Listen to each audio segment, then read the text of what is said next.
Hey, what's up guys, it's your boy Belligerent Chef here, and I'm back with a brand new video. And today, I'm going to teach you guys how to make some street tacos, alright?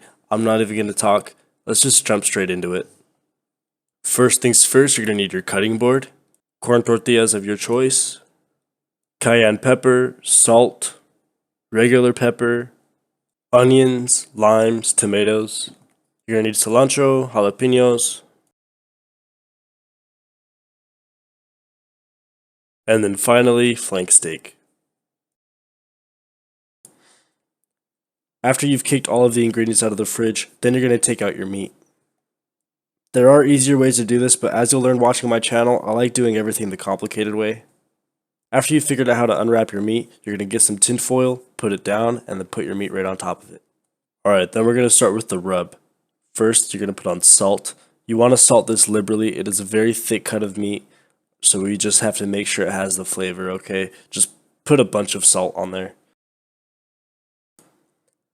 Next thing up is the pepper, the regular pepper. Make sure you also put a lot of this on. Then cayenne pepper. This will add a little bit of kick to it. This is what's going to make it that much better. Then we're just going to gently rub our meat. This is going to help the seasonings infuse into the meat, and we're just going to let it chill for a minute. Make sure you season both sides, okay, please. Then we're just going to gently wrap it in a meat cocoon, and we're just going to wait. After you get your meat cocoon ready, you're going to go outside and preheat your grill. Okay. While we're waiting for the grill to preheat, we're going to start the pico de gallo. We got all this shit. I started with the tomatoes. You can start with whatever you want, but we're going to slice the tomatoes in half and then get to dicing them. One thing I hate more than not having toilet paper is having a dull knife. If you have a dull knife and you're trying to cut tomatoes, you're not going to have diced tomatoes like we're going for, okay? You're going to have ketchup. Alright? Do not mess this up. Sharpen your knife. Jesus Christ, alright? It's not very difficult. Get the knife sharpener that comes in every knife kit and sharpen it, alright? If you don't know how to do it, you're not going to learn here. Just look it up, alright? It's not very difficult. Hell, even my knives aren't even sharp enough, alright? Do you see how my knife is still gliding through the tomato like it's no problem? That's what you want. If your tomato isn't gliding through the knife like butter, then you have a problem, okay? And you need to fix that problem before I fix you. Okay, now before you start going to the comment section and saying, haha, belligerent chef, you can't even cut onions. Alright, the only reason I'm using pre-diced onions is because due to the coronavirus scare, for some reason people decided to stock up on onions and avocados. Alright? Oh, also toilet paper, milk, eggs for some reason, potatoes, rice, beans, canned beans, pasta. Like, they took everything, guys. Alright? I had to improvise. Alright? I had to scrounge up diced onions. And, you know, you should applaud me for this.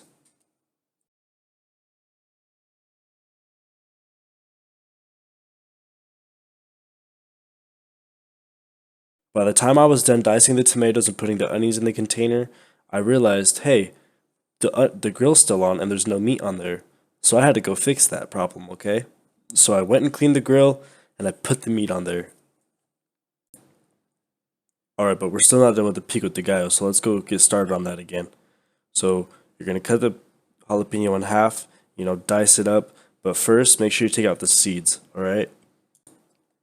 Alright, now you see that white thing that's in the center of the jalapeno? Those are where the seeds are held. So just like the Mortal Kombat Sub-Zero fatality, you're just going to take your hand and tear those out, alright? It's super easy. Ooh, side note, we had a 5.7 magnitude earthquake and we're still having tremors.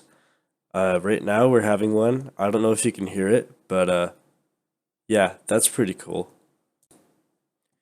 Anyway, then you dice your jalapeno, right? Just little bits, so every bite you get a jalapeno taste in there. All right, adds a little bit of heat, but not too much.